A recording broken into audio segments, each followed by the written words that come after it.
Fellow Ghanaians, good evening. Tomorrow, 4 years ago, on 4th August 2019, our nation commemorated the maiden edition of Founders' Day, a day set aside to recognize the contributions made by successive generations of Ghanaians across many decades to the liberation of our nation from the shackles of colonialism and imperialism, and the founding of the new nation-state of Ghana.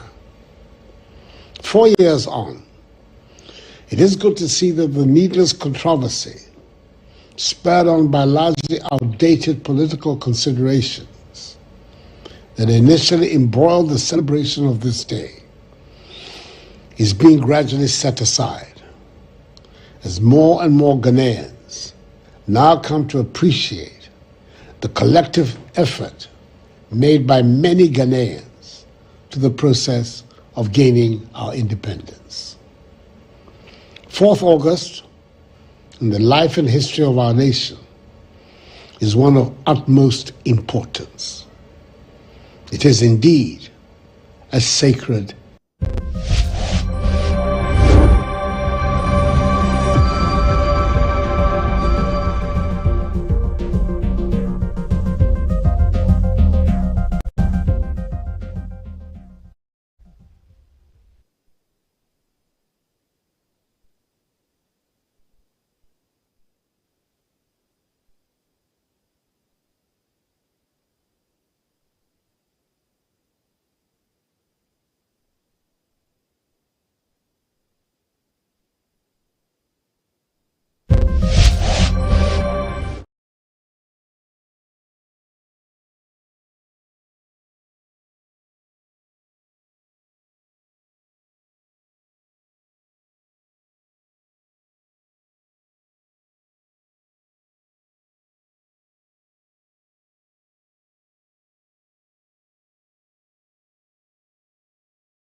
Fellow Ghanaians, good evening. Tomorrow, 4 years ago, on 4th August 2019, our nation commemorated the maiden edition of Founders' Day, a day set aside to recognize the contributions made by successive generations of Ghanaians across many decades to the liberation of our nation from the shackles of colonialism and imperialism, and the founding of the new nation-state of Ghana. 4 years on, it is good to see that the needless controversy, spurred on by largely outdated political considerations, that initially embroiled the celebration of this day, is being gradually set aside, as more and more Ghanaians now come to appreciate the collective effort made by many Ghanaians to the process of gaining our independence. 4th August, in the life and history of our nation, is one of utmost importance. It is indeed a sacred nation. Is one of utmost importance. It is indeed a sacred day. We must remember the sacrifices made some 126 years ago when a group of our forebears formed the Aborigines Rights Protection Society in Cape Coast on 4th August 1897 to resist the application and implementation of the 1897 Crown Lands Bill, which sought to sequestrate and expropriate our lands to the benefit of the British Crown, as was done during the same era to the lands of our fellow Africans in Eastern and Southern Africa. The society mobilized the chiefs and people and public opinion in the then Gold Coast to agitate against this pernicious legislation and eventually forced the colonial power to withdraw the bill. The ownership of our lands was never an issue again during the rest of the colonial period.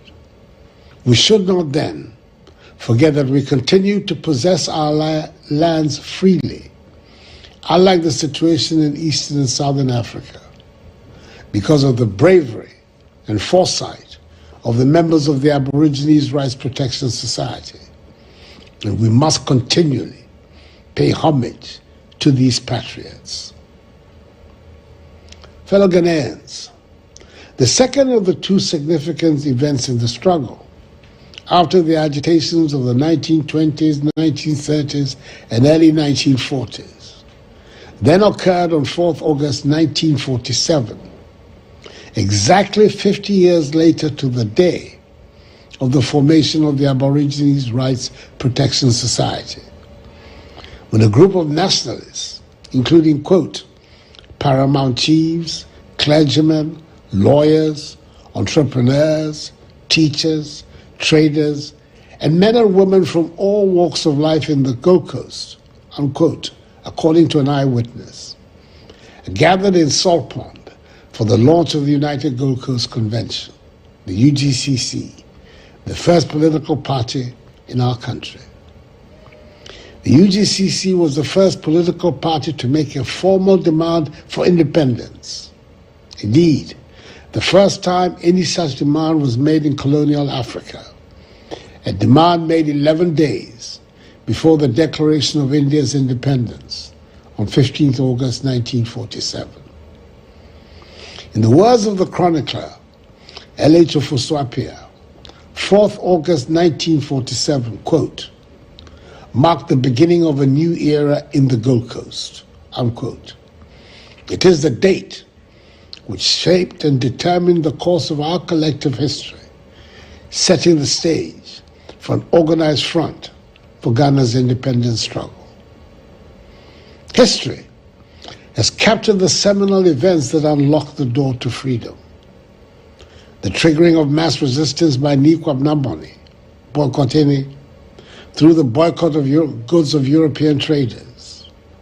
The riots that consumed the country, reflecting the nation's rage at the senseless shootings and killings by the British colonial police at Christiansborg Crossroads on 28 February 1948, of three unarmed ex-servicemen, Sergeant Ajete, Corporal Atipo, and Private Odate Lamte, part of a group of unarmed ex-servicemen who were marching peacefully to present a petition of their grievances to the colonial governor at Christiansborg Castle.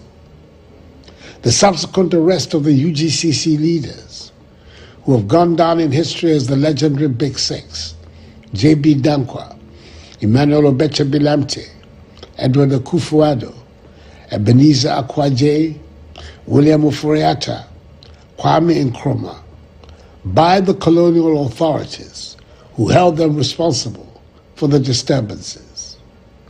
The establishment of the Watson Commission, which helped design the path towards independence in 1957, and the formation in 1949 of the Convention People's Party by Kwame Nkrumah, which thereafter became the principal organ for the prosecution of the nationalist agenda. Kwame Nkrumah led the nationalist movement with panache and verve, and on 6 March 1957 took us to our promised land of independence, of freedom and justice, for which the Ghanaian people will always be grateful to him. Hence his memorialization on a special day, Kwame Nkrumah Memorial Day, the only Ghanaian to be so honored. Undoubtedly, fellow Ghanaians, that day, 4th August, is clearly the most appropriate day to signify our recognition and appreciation of the collective efforts of our forebears towards the founding of a free, independent Ghana. We should continue to celebrate this day accordingly. Today, 76 years later, and 66 years after independence, our nation is considered a beacon of democracy and stability in Africa, where the rule of law, respect for individual liberties and human rights, and the principles of democratic accountability are part and parcel of our governance structure. These are the very things for which our forebears fought. The battle our generation must fight and win is that of rapid economic development.